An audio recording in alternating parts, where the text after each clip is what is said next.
گفتگو کر کے، یعنی دن کا ایک وقت کس میں؟ رب کے ساتھ تعلق میں، یعنی وقت کی تقسیم کیسے؟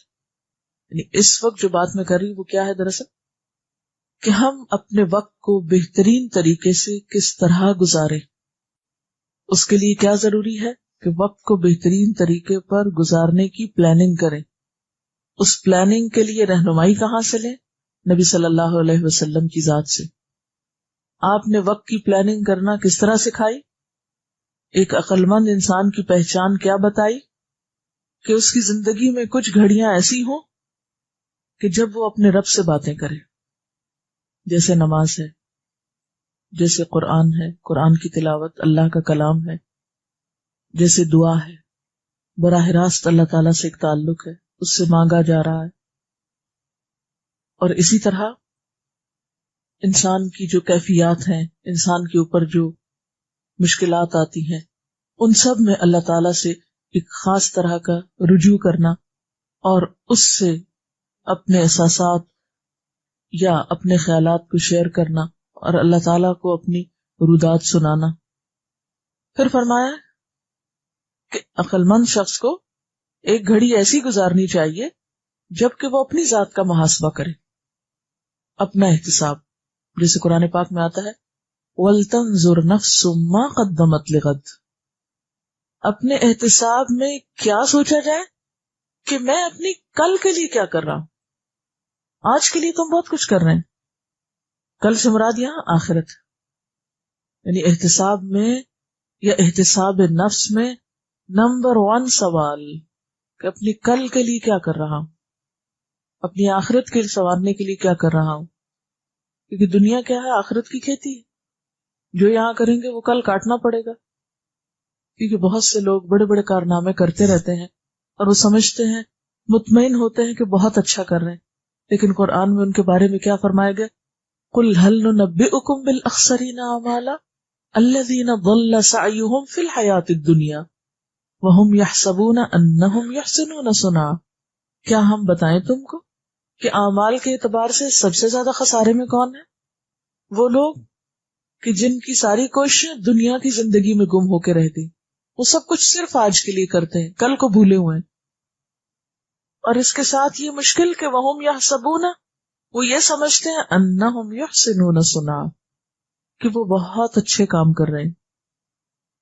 تو اپنی ذات کے محاسبے میں نمبر 1 کل کے لیے کیا کر رہے ہیں، نمبر 2 میرے فرائض کون کون سے ہیں اور کیا میں نے ان کو ادا کیا. اپنی عبادات کا محاسبہ کریں کہ کیا وہ سٹینڈرڈ کی ہیں، کوالٹی کی ہیں. اپنے معاملات یعنی انسانوں کے ساتھ جو حقوق ہیں ہمارے، وَإِنَّ لِنَفْسِكَ عَلَيْكَ حَقٌّ وَإِنَّ لِزَوْجِكَ عَلَيْكَ حَقٌّ وَإِنَّ لِزَوْجِكَ عَلَيْكَ حَقٌّ. یعنی اپنے نفس سے لے کر شوہر، بیوی، والدین، رشتہ دار، ہمسائے اور دیگر انسانوں کا حق. کون بیمار ہے، کون مدد کے لائق ہے، ضرورت مند ہے، حاجت مند ہے. پھر اسی طرح اپنی عادات اور اپنے اخلاق کا جائزہ. احتساب نفس میں اور کیا چیز؟ اپنی زبان کو دیکھے، زبان کی جو خرابیاں ہوتی ہیں ان کے بارے میں احتساب اور جائزہ کہ کیا میں نے جھوٹ چھوڑ دیا، کیا میں نے چغل خوری چھوڑی، غیبت چھوڑی، طعنہ زنی چھوڑی، فضول لغویات میں وقت گزارنا چھوڑا. پھر اسی طرح اپنے مال کے بارے میں سوچے، مال کہاں سے آ رہا ہے، کس چیز پہ لگ رہا ہے، کہیں اسراف تو نہیں ہو رہا، کہیں فضول خرچی تو نہیں ہو رہی. یعنی جو کچھ بھی ہمیں ملا ہے اپنی ذات کے محاسبے میں نہیں، ہر وہ چیز جو ہماری ذات سے متعلق ہے، چاہے وہ انسان ہے، چاہے وہ ہمارے پاس جو بھی چیزیں ہیں یا پھر ہمارے اخلاق اور عادات ہیں، ان سب چیزوں کا محاسبہ. پھر فرمائے کہ ایک ایسی گھڑی جبکہ وہ خدا کی تخلیق میں غور کر رہا ہو، یعنی کائنات میں غور و فکر، اس کے لیے بھی وقت نکالنا چاہیے. اس کے لیے خواہ تھوڑا سفر کرنا پڑے، خواہ تھوڑا کمرے سے باہر نکل کر آسمان اور زمین کو غور سے دیکھا جائے، یا کوئی کتابیں ایسی پڑھی جائیں، یا کسی میوزیم میں یا کسی لیبارٹری میں یا کہیں بھی ایسی جگہ جہاں اللہ تعالیٰ کی تخلیق پر غور و فکر ہو سکتا ہو تو زندگی میں اس کے لیے بھی وقت نکالا جائے، کیونکہ کائنات میں غور و فکر کے ذریعے انسان جتنا اللہ کے قریب پہنچتا ہے اتنا شاید ہی کسی اور چیز سے پہنچتا ہو، اور یہ اللہ کی پہچان ہی کا ایک ذریعہ ہے۔ خالق کو اس کی تخلیق کے ذریعے پہچانا جاتا ہے۔ اور ایسی گھڑی جب کہ وہ کھانے پینے کی ضرورتوں کے لیے وقت نکالے، یعنی اپنے آپ کو بھی فراموش نہ کرے، اپنی ضروریات کو پورا کرے آسان طریقے سے۔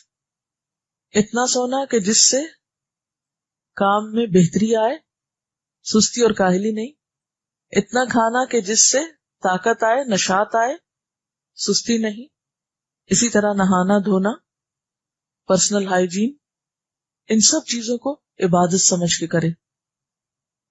اور ان کاموں کے کرنے کے بعد اگر پھر بھی وقت بچ جائے، یہ ساری ذمہ داریاں پوری ہو جائیں اور آپ سمجھیں کہ آپ فارغ ہو رہے ہیں، تو اسلام میں فراغت کا کانسیپٹ کیا ہے؟